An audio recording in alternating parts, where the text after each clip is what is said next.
Hi, I'm Dr. Michael Smith, a medical doctor and senior health scientist of Life Extension Foundation USA. I recommend Life Extension Vitamin D3 for everybody. This is the most practical and wise way to protect our health from diseases like cancer, heart disease, diabetes, and a lot of other health conditions. Wala si Mom! Don't worry, Dad's got this. Wow! Fries with dip! Egg sandwich! And mac salad! Make everyday dishes mayo special with the #1 mayo. Ladies' Choice. Ladies' Choice Mayonnaise. Make every dish may amazing with Ladies' Choice.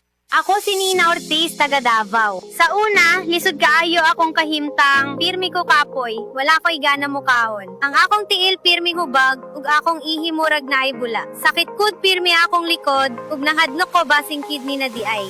Maayo gani kay gisalayan ako ang kidney care. Human sa pipila ka bulan, na pag-inom, inay-hinay ni balik akong kusog. Nawala ang hubag sa akong tiil, ug mas maayo na pud akong pamate. Ayaw hulatan nga mo grabe pa ang problema sa imong kidney. Sulay ang Kidney Care, makatabang sa pagkatiman sa imong kidney ug sa imong panglawas. Available na sa Mercury ug mga suking butika. Mahalagang paalala, ang kidney care ay hindi gamot at hindi dapat gamitin panggamot sa anumang uri ng sakit. Likayi ang dialysis o ubang problema sa kidney. Mag-Kidney Care. Maayong buntag sa tanan nagpaminaw. Kanima o ang inyong Healthline segment. Kung kanunay nga nagkahanap ang inyong pananaw, labi na gyud kung gabi, paminawan nato ang istorya ni Nang Maria. Sa una, halos dili na jud ko makakita kung mungit-ngit na. Isip po sa ka-diabetic, nahadlok jud ko sa posibleng mga komplikasyon. Mao nga nangita ko og natural nga tabang, maayo na lang, nadiskubrehan na ko ang iBerry. Mas klaro na ba bisan gabi? Mas gaan na ang pamati sa akong mga mata ug mas klaro na gyud bisan gabi. Dakong kaayo akong pasalamat sa iBerry. Unsa pay gihulat ninyo? Pangitaan na ang iBerry sa pikaduol nga butika. Mahalagang paalala, ang iBerry ay hindi gamot at hindi dapat gamitin panggamot sa anumang uri ng sakit. Adunay Bilberry para sa mata nga hait ug tinaw.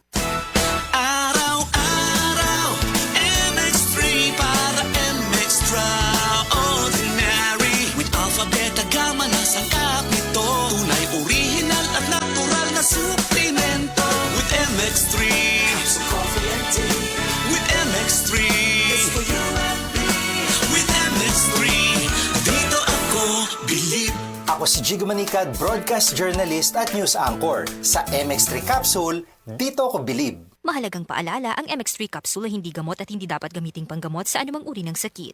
Be extraordinary with MX3. Oh, kumusta man tong nagsulti nga 2026 is gonna be my year? Naa na mo'y progress? O basig ang mga dreams and goals ninyo? Dreams and goals ro gihapon next year. No judgment. Pero walay new year, new me. Kung wala kay energy. Unya, masakiton pa gyud ka. Bisag ayuhon nimo plano, lisod gyud na i-achieve kung bagsak ang energy, apil imong immunity. Di man noon ka kuwang sa ambisyon o motivation, abi nimo wala kay time o wala ra kay gana. Pero ang tinuod, kulang gyud ka sa energy. Unsa man, hangtod planning, booking o imagining na lang yun ka? Make it happen with Enervon Z+.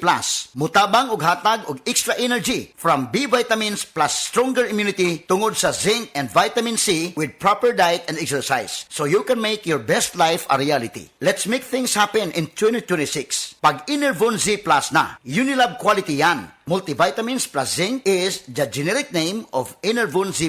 If symptoms persist, consult your doctor.